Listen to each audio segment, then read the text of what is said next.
Walk us back. Like, what were you doing before you started freelancing? By 22, I had worked 2 office jobs. I started working when I was 21. And I didn't know a lot. I'm 22, but I did know I absolutely hated beyond belief working in an office. I just knew that. Is it just you making that type of money on there? Like you providing all the services? For the first 5 years, it was me entirely by myself, like a crazy person, no days off, 10, 12, 14-hour days for 5 years, like just crazy. So now you've transitioned a little bit into real estate as well too. Can you tell us a little bit about that? Yeah, so for the last about 3-4 years, I've been earning very good money, especially for my age. And I've just been saving it. And I've had a lot of people tell me that's stupid. Oh my gosh, you just have cash sitting in your checking and savings account. You're so dumb. This year, my whole family, we moved to Florida and I was like, all right, I'm going to buy a house. Like I'm 28, I'm going to buy a house. Hi, everybody. Welcome back to the Residual Real Estate Agent Show. This is episode number 95. Today, we've got a very special guest.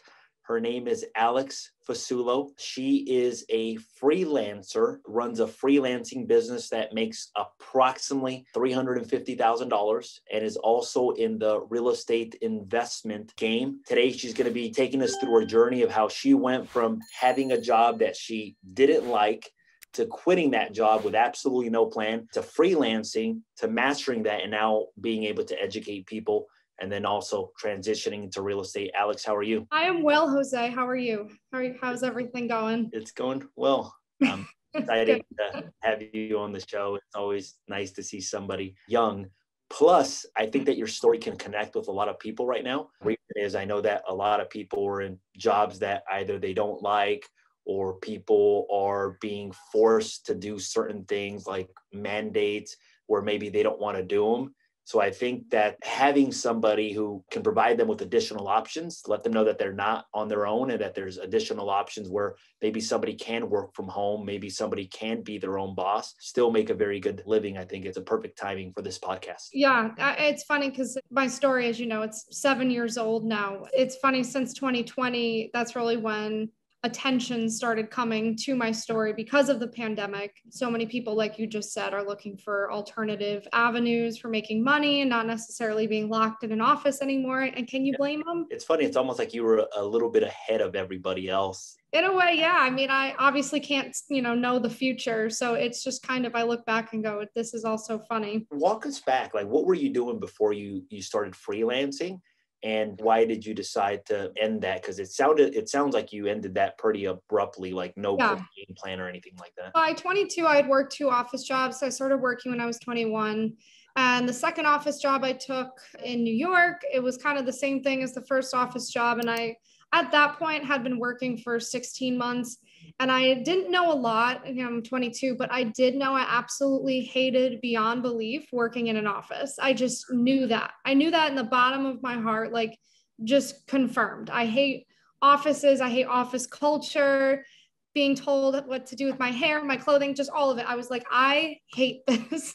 And so I quit it with no plan, no job lined up, nothing. I had no idea what I was doing. I was just so unhappy in an office building. And I was like, I have to leave. Goodbye. I tried a bunch of things naturally after I quit that job, because I wanted to just make ends meet. Like I wanted to just pay my rent. I was going to do anything it took to not go back to an office.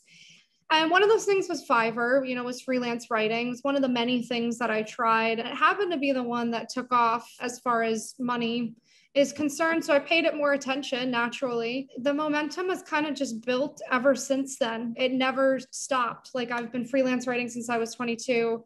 Never had a day where I haven't logged on or talked to a client. The demand was there and is more there than ever today as more businesses, come online because of the pandemic. For those of viewers that don't know what Fiverr is, what is Fiverr? And then what are some examples of other websites similar to Fiverr where people can go and essentially offer their services? So Fiverr is a marketplace, right? So it brings buyers and sellers together. So in this case, the buyers can be anybody from startups to corporations, Fortune 500 companies, can be anyone on the planet, other freelancers looking to buy a service. So that service could be someone who writes a blog for them, someone who edits their podcast, somebody who makes a graphic that they post on social media, 550 different services on Fiverr. I use Fiverr to buy stuff too. And then there's the sellers, which is how I've made my money, being someone who sells my writing to the buyers on Fiverr. And no, Fiverr is not the only marketplace out there. Upwork is, right up there with them. LinkedIn is, planning to full scale launch their own marketplace next year, which should be super interesting. There's a lot of up and coming platforms right now I kind of keep my eye on. One's called Legit with 2 I's. Contra is a new kind of marketplace. They're not really a marketplace. They're more of a tools for freelancers type of community. There's Freelancer, TopTal, Guru. People use Craigslist. I'm not recommending that, but there's so much opportunity basically with freelancing. It's just exploding. So it's almost an opportunity in two senses. One, it's an opportunity for somebody like you that had a certain service where you can offer it to a marketplace. And two, it's an opportunity for somebody like me that needs a service.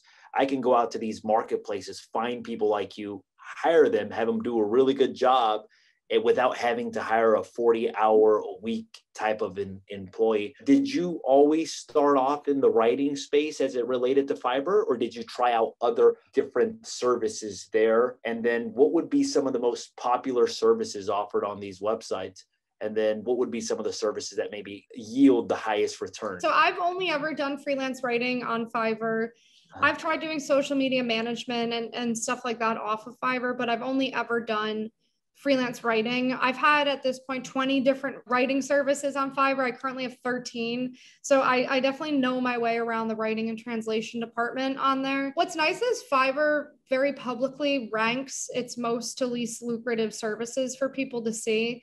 I don't think they realize if you just go to the homepage from left to right, it's ranked, most traffic department to least. So the most trafficked is graphics and design. And then underneath it, it's still ranked again for you to see.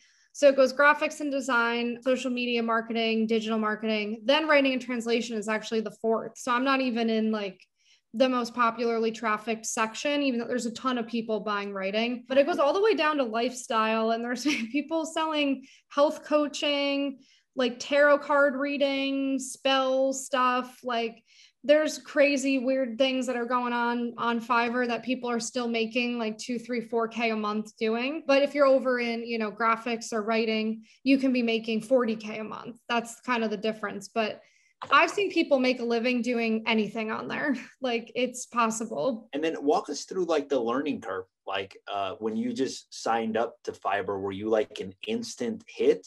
Or was there certain things that you had to do in order to kind of get the hang of it? And what are maybe some of the lessons that you've learned along the way? So I had actually been on Fiverr while I worked my office job because I was bored at the time, back when I was 21. I didn't know how Fiverr worked. I didn't pay it any attention. I had one $5 editing thing that I kind of half did. It wasn't until I quit my job that I opened Fiverr and was like, all right, this is the one thing in my life that's in a way making me money right now. Maybe I should pay more attention to it. And back then there wasn't all these videos and how-to guides and YouTubes and podcasts and all the things I offer people. I didn't have any of that. So I was sitting on there and I was like, okay, I'm going to look up blog writing. Maybe I could do that. And I would just type it in, and I would see other people who had been offering it pop up, and I'd open all of their profiles, all of their gigs, it's called on Fiverr. And I just spent days stalking the crap out of every single thing these people were doing. How are they wording it? What did they use as their cover images?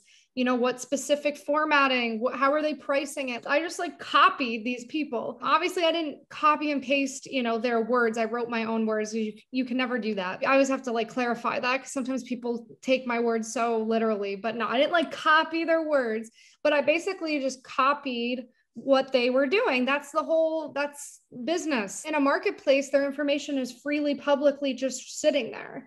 So when people will say to me, I don't know what to charge, I don't know what to whatever, I'm like, guys, never before in history can you just go look at your competitors' finances. They're just sitting there for you to see. So that's what I did. I just copied people, and pretty much within the first or second month, I was working very hard, super, I was doing 12-hour days because I had a lot of orders coming in for cheap. But by the second month, I was making enough to cover basic bills in Brooklyn, New York. So I was like, I'm going to run with this. What are some of the different services people would hire you for? I know that you said that you have 13 different services that you offer now. At some point you had 20. Like what would be an example or a couple of examples of reasons why somebody would hire you? It could be anything. They could message me because it's a startup that wants to sell a new watch and they need a crowdfunding campaign text written up for GoFundMe or Kickstarter. It could be a real estate group needs a press release written that they're going to send out to journalists tomorrow. It could be another freelancer who manages a blog and doesn't have time to write their blog. So they give me bullets and they want me to write their travel blogs instead for them. It's so broad, but that's what has made me not get bored of it after 7 years, because everything's so different every day. You have no idea like what you're going to be working on. The cool thing is that you don't have to go into an office either, right? You get to basically work from anywhere that you want as long as you have internet access, which mostly every place has internet access now. This is the interesting part. When I think Fiverr, I think that most gigs are $5. So I'm thinking $5 per gig, $350,000 on Fiverr. How does that add up? I blame Fiverr for that by picking a horrible name for their company, because it hasn't been based on $5 for like 5 years now. But I understand why people are confused because they named their company Fiverr. So I blame them for this. But no, back in 2017, they launched Fiverr Pro, which is their top vetted talent, top 1%. They've made me part of that back in 2017. My base price for everything I offer is $100. A lot of the things I offer that are between $100 and $200, I can do in 1 hour. Wow. If you do the math there, it adds up quickly. And it has nothing to do with $5. In the very beginning, 7 years ago, it did. People don't even charge $5 today. They start at like 15 or 20. So I don't know if they'll ever change their name. I don't think they can, but I have to imagine they regret it. And that's basically how they started. It was just like, you can go on there to hire somebody for $5, but it looks like it's evolved over time. And it sounds like now somebody can go on there and make $50, $100, $200 an hour in the comfort of their own home, offering something that they believe in. How do you manage so many clients at one time? Like, is it just you making that type of money on there, like you providing all the services, or do you have like an assistant that kind of manages your emails or kind of keeps you accountable or anything like that? Or it's funny because people are now just learning about me as I actually end up phasing out of this stuff after 7 years, as naturally progressing as a business person. But for the first 5 years, it was me entirely by myself, like a crazy person, no days off, 10, 12, 14-hour days for 5 years, like just crazy.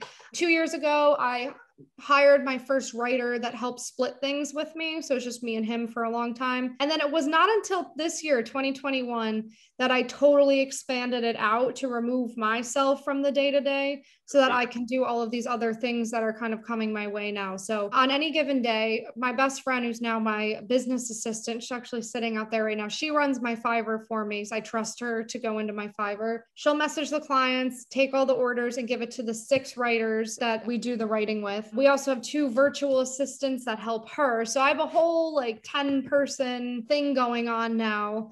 And I know people would hear that and be like, oh, well, of course she makes that money because she has this. But I just want to reiterate that is so new in the last 6 months of my life. Like it's just a brand new thing. And that's the cool thing, that it sounds like as you evolve, now you've developed a certain standard and a certain level of clientele. You get a lot of repeat clients coming back as well too, like people using you over and over for different things, I would imagine. Yeah.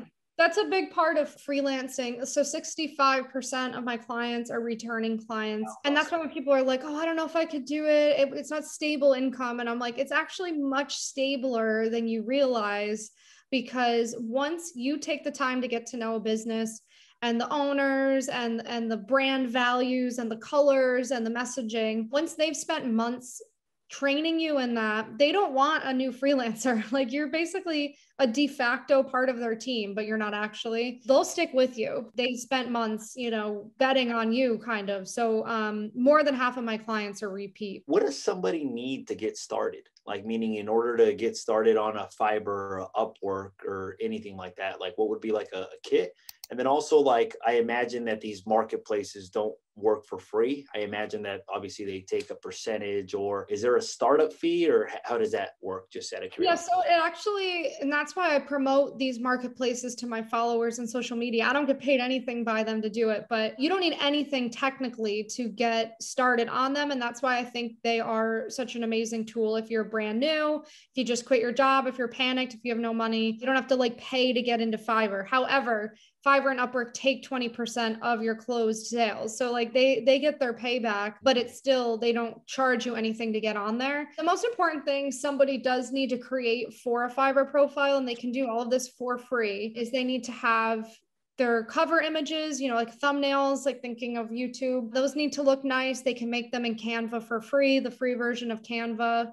And they need a portfolio. And this could be as simple as like 3 work samples. You can go do those for free for people. Who needs a logo? Who needs a blog written? Go publish a blog on Medium. Go do what you need to do. Take a screenshot. Now you have a portfolio. Now you have imagery, and it was all free to do. Is there anything else that you would do to kind of ramp it up a little bit? If you've got just 3 portfolios, I imagine that, is it just that the newer people just discount the price to kind of get the clientele and the 5-star reviews at the beginning, then you kind of work your way up? Or what's the best way to kind of ramp it up to eventually build it to the way that you've built it? Some people don't like to hear this, but yeah, it's basically having low rates for a month or two, working your ass off, get your 100 5-star reviews. And then in the scheme of things, that's such a short amount of time to have to work for like lower than market rate.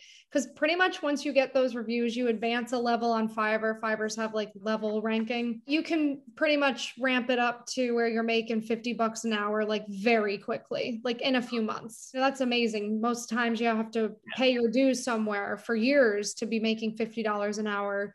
And you can do it in 3 months on there. If you're willing, though, to bury your pride for 2 months and work for a little pay to get the reviews, sometimes you're going to have the unfair clients, and it's going to be a tough 2 months, but it's just 2 months in your life. It can change your life if you just put in those 2 months. How important is customer service as it relates to the freelancing industry? Customer service is everything. You don't have to be the most talented person in the world, but if you know how to keep your clients happy, you'll be a millionaire as a freelancer.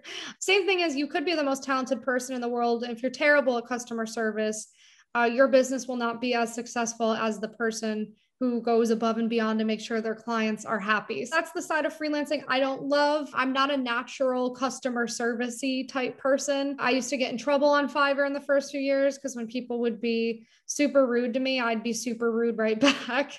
And they'd be like, no, you can't do that. And I'd say, well, what do you mean I can't do that? This guy just insulted my work and like my mom or something. They'll be like, no, you still can't fire back at them. So the customer service side is tough, but if you can kind of just grin and bear it through it, you can make a lot of money. Are you Italian by any chance? Yes. Wow, that's so funny. It's funny because I looked at the last name, I'm like, and then I kind of looked at the way you were responding back, and it reminded me a little bit about Jersey Shore a little bit. Oh God. Yeah, it's funny, but okay. Now you're guiding people and you're helping them get their freelance business going. What is the difference between somebody who kind of gets stuck and doesn't go anywhere versus somebody who's extremely successful like you? Like, what would you say are some of the key traits or some of the differences in that? This is kind of like generic answers. Persistence, commitment. Like the person who logs onto their Fiverr every single day is the one who is going to beat out the person who doesn't. So I'll have people all the time. They'll be like, oh, I'm getting started on Fiverr. I'm having a great week.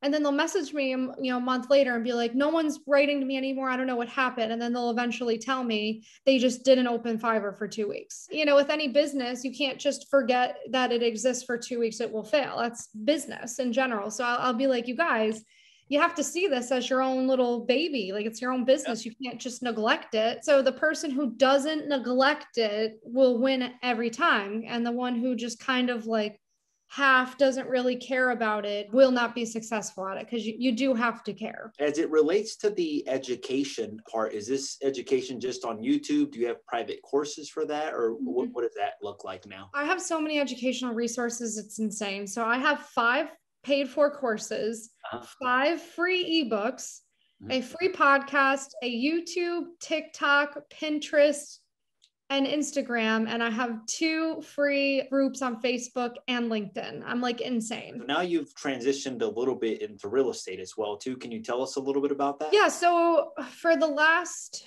about 3-4 years, I've been earning very good money, especially for my age. And I've just been saving it. And I've had a lot of people tell me that's stupid. Oh my gosh, you just have cash sitting in your checking and savings account. You're so dumb. Lots of opinions on what I do with my money. And I was like, you know what? I was smart enough to earn it. I think I'm going to know how to invest it. So I've just kind of been waiting, for what feels right. This year, my whole family, we moved to Florida and I was like, all right, I'm going to buy a house. Like I'm 28, I'm going to buy a house. I'm going to see how this goes. I'm actually in it right now. I decorated it, and all this stuff. And I was reading these business books this summer and it just kind of all came together where I was like, I hate investing my money where it's like intangible in these accounts that like you don't see for 40 years. I hate that. Like, that's just not how I am. I'm a very like year to year person. And I want to be able to enjoy, my money that I've worked so hard for. So I was reading some books and then also a bunch of people on TikTok started coming up in my feed who were big on Airbnb. So I started to watch more and more of these real estate investment videos on TikTok. And I was like, this makes the most sense to me because it's a physical asset that I own. I can enjoy it every so often if I want to. If there's, a month that the tenants aren't in it or it's, whatever, I can enjoy it. It's a great stable return on my money. It's super, super valuable and it's amazing for taxes. So I was like, I don't know why I would do anything else but start buying real estate. This year I've purchased a house in Southwest Florida. I have 1 apartment in Miami, South Beach. I have a second Miami, South Beach one closing 1 week from today, actually. And then I think I'm going to cool it for a little bit because I got 3. So I just want to, take some time, make sure I'm like doing it correctly and everything. You mind me asking what the numbers look like on some of these apartments? Like what would purchase price look like, percentage of down payment, monthly payment, and then also what type of numbers would an Airbnb kind of bring in? If you're open to sharing that. My whole story is based on income transparency. So I'm just like, I don't have anything to hide. So the Miami apartments, the one was 305, the other one was 350, but where are you located? California. You're in California. Okay. Southern California, so like north of Los Angeles. Oh, okay. So I don't know if you're like aware of the crazy influx of people to Florida right now. It's insane. So like this house, for example, that I'm in, I got for $395 and it's already valued at like $540 in the last because it's on the water, but it's like crazy. Like buying stuff in Florida is crazy. So bought the first apartment for $305, buying this next one for $350. Both of the values have already gone up a ton with that. The $305 after the mortgage, the association fees, because it's a condo, factoring in taxes divided by 12, all that stuff comes to about like $2,300 a month. But the market in Miami is insane again. People are renting that same apartment for $4,000. Same thing for the other one, kind of. Airbnb, this house is on the west coast of Florida, is a little tougher. You can't really get that much money with Airbnb on the west coast of Florida, which is why I'm considering switching to full-time, like tenant, long-term stuff. Kind of in this area, people only really can get like $150 a night on Airbnb. But then if you Airbnb'd in Miami, you can get $300 a night. But the problem is all these condo associations don't let you Airbnb. So that's always the dilemma. You talked about like how real estate has tax advantages as well. And then I know as a freelancer, obviously, or I don't even know how they do it. Most freelancers go just like 1099, or at some point, does it make sense for you to set up like an S Corp or an LLC? And is that something that you guide people in your mentorship as well? I'm kind of new this year into educating myself on the legalities and the taxes and everything. So I'm like still reading about it, but I dumbly, for the first 6 years was just claiming all the income as personal income, which you get taxed to destruction when you do that. My taxes haven't been terrible because of all the write-offs and everything. People always save in taxes if you're not an employee. Like anything you go ahead and do, you'll save taxes besides being an employee. This year I set up an LLC. It just made sense to do so. And my accountant advised me to. He's like, you're going to get a ton of tax breaks if you're taking your money out of the LLC. So I have an LLC now from which I process all of any business transaction stuff's going through that bank account. Learning about the tax breaks still. So I'm not a tax expert, so I can't pretend I am right now, but I am reading a book about all the crazy tax breaks you get with investing in real estate, because the government ultimately wants people to create housing. So there's a lot of, I know, goodies for people in there. I read a book called Tax Real Estate Loopholes, or it was Robert Kiyosaki, and that was a really good book. It talked about depreciation and Robert, is that the Rich Dad Poor Dad? Yeah. Yeah. Okay, I'm reading Tax-Free Wealth by Tom Wheelwright, who works with Robert. Okay, so it's like all in the same, yeah. As soon as I read one of his books, I went back to my accountant. I said, how come you didn't tell me about this?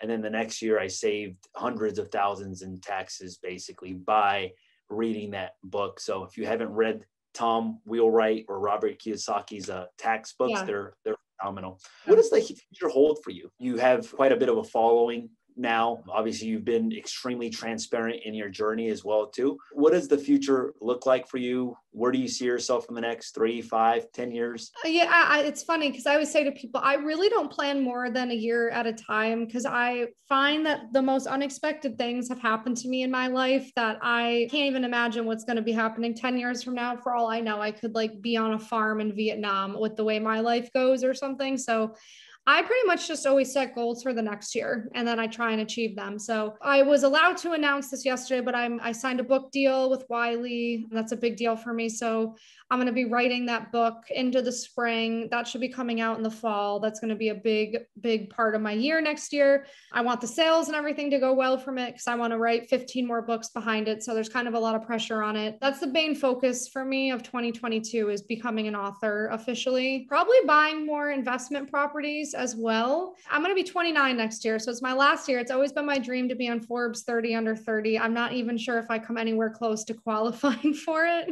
but I will be exploring what I can. Any 30 under 30 lists. Next year is my last chance. Where did you get all this ambition? Where did you get this drive from? Is that something that like was instilled to you as a child? Is that something that maybe the group of friends that you hung out with? Where did this drive come from, or what drives you? Well, if you ask my mom, she would tell you at age 3, like they already knew that I was going to be like this. So I think some of it was truly born into me, like honestly, but I think that also ties into like the spirituality side of it. I'm spiritual. Like I believe in God and I believe this is all on purpose. So I guess my big driving thing is I believe this is my purpose every day. Like I don't think I'm on a floating rock by accident, like hurling through space. I think I'd be kind of depressed if I thought that. So I think I am me for a reason.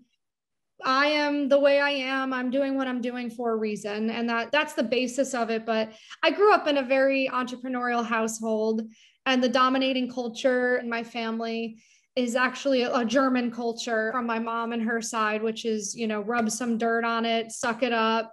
I don't want to hear the excuses. You're going to do it. You're going to do it well, and you're going to shut up about it. That was kind of the culture I grew up in. And I would complain about it some days when I'd see other kids whose moms would be like, oh, honey, like, it's okay. I'll do your homework for you. My mom, if I ever even asked my mom to do my homework for me, she would like throw my binder out the window. So I used to complain about it, but now as an adult, I see like I'm happy that she raised me that way. What advice would you give to somebody that maybe doesn't like their job, maybe somebody who's being forced to take a vaccine where maybe they don't want to take a vaccine, or somebody who is in a situation where maybe they feel like there's no way out? Like, is there any sort of advice you'd give for those types of people? I'm passionate about helping all of those groups of people know like they have options. I just feel like our schooling and our society makes you feel like you don't. Like you have to work in an office. You have to have a boss to be responsible, to have a stable life. And it's just not true. So if your job is like bullying you, or forcing whatever on you, I would say double up while you're at it on a Fiverr, on an Upwork, on LinkedIn. Start exploring anything. And the current skill set you have at the job you're working, you can sell that exact skill set on these sites. So I would say get on these sites right now, double up, work an hour in the morning, hour at night, double up. You'll start to see like that there's a whole nother world you never even imagined was there. And I think you'll feel better when you go to bed at night that you can quit your job if you want to. Maybe even just try it out, not even quitting their job immediately, just kind of seeing what's out there and see if it's something that they enjoy. What about for millennials? What about for like younger people? You did this at a really young age. Like, what advice would you give to somebody that is maybe considering going to college or kind of doing their own thing?